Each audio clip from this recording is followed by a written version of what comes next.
जय माता दी, जय महाकाल।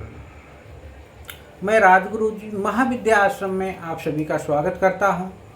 आज हम बात करेंगे बैताल साधना प्रयोग के बारे में। तंत्र में एक डिपार्टमेंट है डामर तंत्र। डामर तंत्र के अंतर्गत इतर योनियों की साधनाओं को संपन्न किया जाता है, जिसमें भूत प्रेत, डाकनी, शाकनी, ब्रह्म, पिशाच, जिन जिन्नात जैसी साधनाओं को, ये अद्भुत साधनाएं होती हैं। बैताल जो साक्षात शक्ति का स्वरूप है और इसकी साधना बहुत ही उत्तम क्लास की साधना होती है। ये बड़ी उच्च कोटि की साधना आप बोल सकते हो। वीर बैताल मतलब ये भगवान शिव के ही अंशावतार हैं। बैताल साधक बहुत कुछ क्रियाएं ऐसी हैं जो संपन्न कर सकता है, जिसको आप अन्य साधनाओं को करके संपन्न नहीं कर सकते हैं।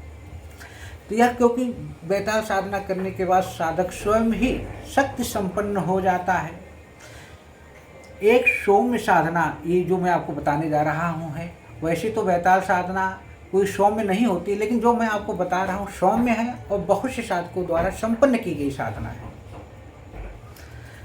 इस साधना को संपन्न करके आप अपने जीवन की हर उस प्रकार की इच्छाओं की पूर्ति कर सकते हो, जिसको आप अन्य साधनाओं के माध्यम से नहीं कर सकते हैं।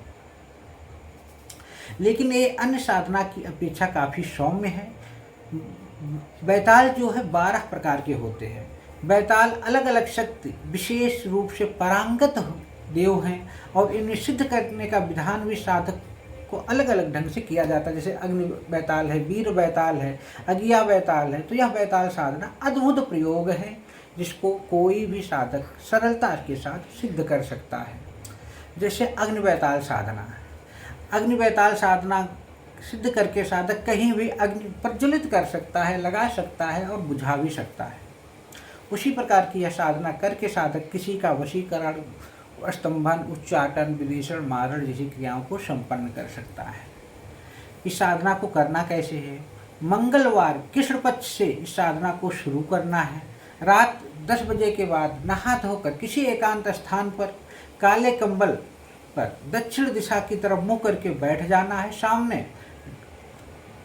बैताल यंत्र जो पहले से आप अपने किसी गुरु जी से प्राप्त करके भोजपत्र में प्राण प्रतिष्ठा सिद्ध करके गुटका के साथ स्थापित कर देना है। और साधक को काला कपड़ा भी पहनना है और सबसे पहले रक्षा कवच जो गुटका है उसको साधक को पूजन करके गले में धारण कर लेना है। फिर सामने घास फूस का ढेर अगर है तो उसे रख लीजिए, नहीं तो एक दीपक जला लीजिए। और इस मंत्र को जो मैं बताऊंगा उसको 11 माला आपको प्रतिदिन मंत्र का जाप करना है। इस मंत्र का जाप करते हुए उड़द, साबुत उड़द के 108 दाने उस घास फूस पर फेंक देना है। एक बार मंत्र पढ़कर एक दाना फेंकना है। साधना के बाद क्षमा भी मांग ले, कोई गलती हुई हो तो आप में क्षमा करें और उसके बाद घर आ जाए। ये क्रिया लगातार 21 दिन तक करनी है। 21वें दिन खीर बनाकर साथ ले जाएं और गुलाब की माला को भी साथ ले जाना है। मंत्र जाप के समय उड़द फेंकते जाएं। जैसे जैसे उस घाट पर आप फेंकते जाएंगे ढेर लगता जाएगा और देखेंगे कि वहाँ आग भी लग सकती है। वैसे ही बैताल जीभ निकाल के प्रकट हो जाएगा, या धुएं के रूप में या सूक्ष्म रूप से उसकी आवाज़ भी आपको सुनाई दे सकती है। तो आप उसे खीर का भोग लगा दें।